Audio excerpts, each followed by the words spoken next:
Education system आज जो CJP party कर रही है, वैसे तो ये एक ऑफिशियल कोई पार्टी है ही नहीं, लेकिन फिर भी आप एक अनऑफिशियल पार्टी को सपोर्ट करें या ना करें, ये तो ध्यान देने वाली बात है। वो इसलिए क्योंकि केवल एक चीज़, एजुकेशन सिस्टम, एक चीज़ हमारे लिए क्या परिवर्तन ला सकता है। ज़रा सोचिए कि आज झारखंड, यूपी, बिहार, छत्तीसगढ़, बंगाल, मानो यहाँ पे जो बच्चे पैदा होते हैं तो ये समझ लो कि वो जन्म से ही मजदूर पैदा होते हैं। यहाँ पे लगभग 70% आबादी मजदूर ही पैदा होते हैं। मानो कि ये झारखंड, यूपी, बिहार और बंगाल वर्कर प्रोडक्शन वाला स्टेट है। इमेजिन, हर एक गांव से जहाँ तक शहर में भी, गांव में कुछ इसका ज़्यादा ही असर दिखता है। हर एक घर से एक आदमी या दो आदमी अपना घर चलाने के लिए, अपने बच्चों को आगे का शिक्षा देने के लिए उन्हें घर छोड़ना पड़ता है, और उनके पास मोस्टली लोग साउथ इंडिया ही जाते हैं। तो कितना ये दुख की बात है और कितना गंभीर बात है। और दूसरी तरफ शिक्षा क्यों ज़रूरी है, हम इस मुद्दे पे बाद में आएंगे। तो पहले आप ये समझ लें कि क्यों ज़रूरी है। और दूसरी तरफ गांव घर में जिस तरह से आज भी बहुत सारी कुरीति हैं, जैसे पहले थी सती प्रथा और विधवाओं का शादी ना होना, विधवाओं को दूसरा शादी पे विरोध करना, ये सब तो अभी समाप्त हो चुका है। लेकिन अभी भी बहुत सारा ऐसा कुप्रथा है जिसे पूरी तरह आप गलत ही कंसिडर कर सकते हैं, क्योंकि संविधान में जो लिखा है वो लागू तो होता है समाज में, लेकिन पूरी तरह से नहीं। मोस्टली आप देखेंगे गाँवों में कि ये संविधान का जो कानून है लागू होने के बावजूद भी यहाँ फॉलो नहीं किया जाता है, और लोग समझने के लिए तैयार नहीं है। तो इसके पीछे का कारण कहीं ना कहीं शिक्षा है। फॉर एग्जाम्पल, एक एग्जाम्पल लेते हैं। मोस्टली अगर गांव में देखेंगे, डाइन को लेकर किस तरह से यहाँ पे एक अलग विचारधारा चलता है, जहाँ तक पढ़े लिखे लोग भी इसके इन्फ्लुएंस में आ रहे हैं। एज वेल एज अगर कोई लड़का लव मैरिज करता है या कोई लड़की करती है, चलो कोई लड़का करता है तो वहाँ पे विरोध थोड़ा कम ही देखने को मिलता है मोस्टली। लेकिन अगर कोई लड़की कोई लव मैरिज कर लेती है तो इतना जोरदार विरोध किया जाता है, कोई भी जाति की हो, कि पेरेंट्स को जीना वहाँ पे मुश्किल हो जाता है। साथ ही साथ में ऑनर किलिंग जैसे केसेस भी देखने को मिल जाते हैं इजीली, क्योंकि जिनके घर से जिनकी जो लड़की शादी करती है, उनके परिवार वालों को समाज वाले जीने नहीं देते हैं, रिलेशन जीने नहीं देते हैं। यहाँ तक कि उसके अपने जो करीबी रिलेशन होते हैं वो लोग रिश्ता तक तोड़ लेते हैं, और वही लोग दुश्मन बन बैठते हैं। ना उससे बात किया जाता है और ना ही उससे किसी भी प्रकार की इवेंट में, सुख हो या दुख हो, उनमें शामिल किया जाता है। हर प्रकार से उन्हें छोड़ दिया जाता है। तो क्या लगता है कि इसमें गलती किसकी है? जो रिश्तेदार छोड़ते हैं उनको, उनकी गलती है, या फिर यहाँ पे शिक्षा का अभाव है? मुझे तो लगता है कि यहाँ पे शिक्षा का अभाव है, क्योंकि अगर लोग पढ़े लिखे रहते हैं तो वो ठीक से समझ पाते हैं।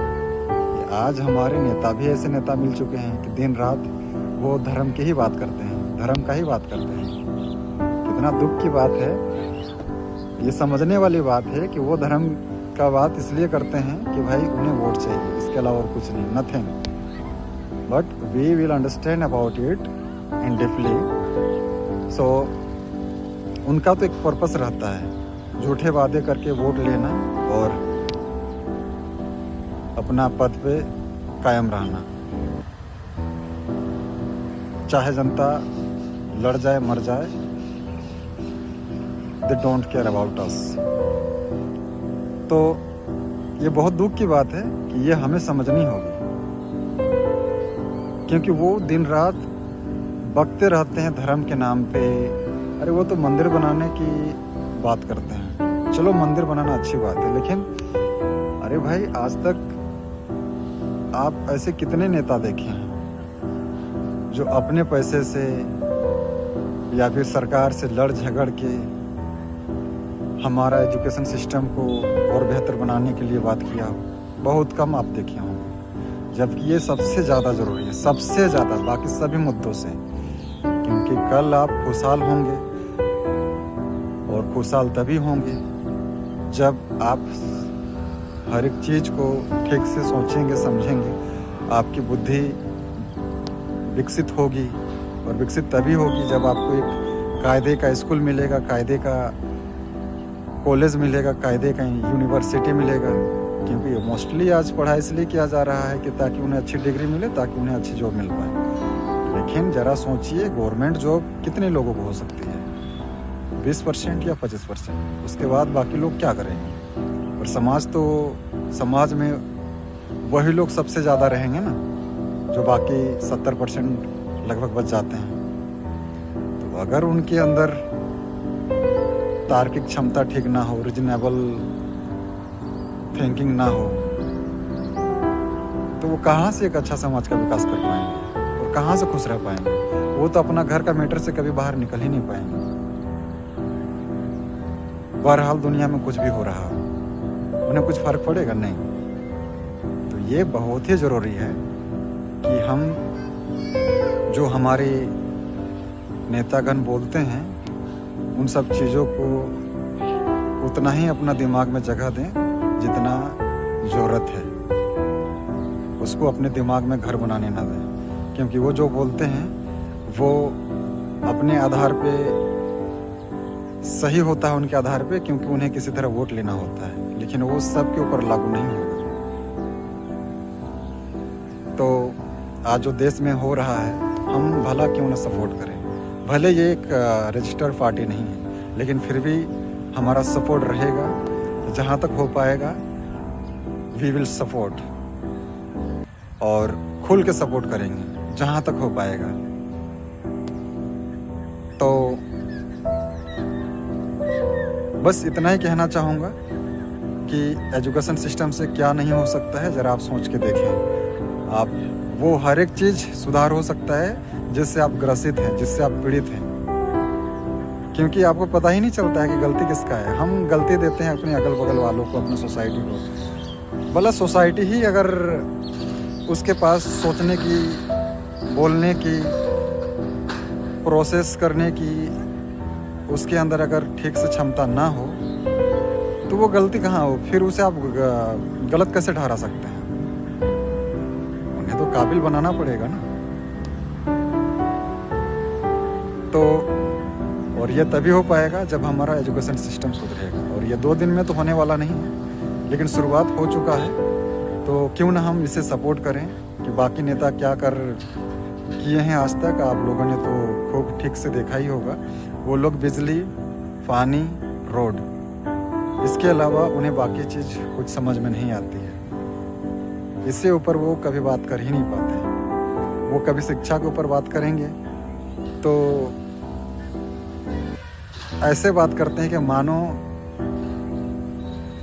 After this everything will be okay, लेकिन ऐसा कुछ होता नहीं है। क्योंकि उनका एक ही मुद्दा रहता है, वोट लेना, इसके अलावा और कुछ नहीं। किस्मत वाले वो होते हैं जिन्हें एक अच्छा, एक रीजनेबल MP और MLA मिला है। बाकी तो झेल रहे हैं। और क्या ही कर सकते हैं। तो बस इतना ही आज के लिए बोलना चाहूँगा। शुक्रिया, धन्यवाद।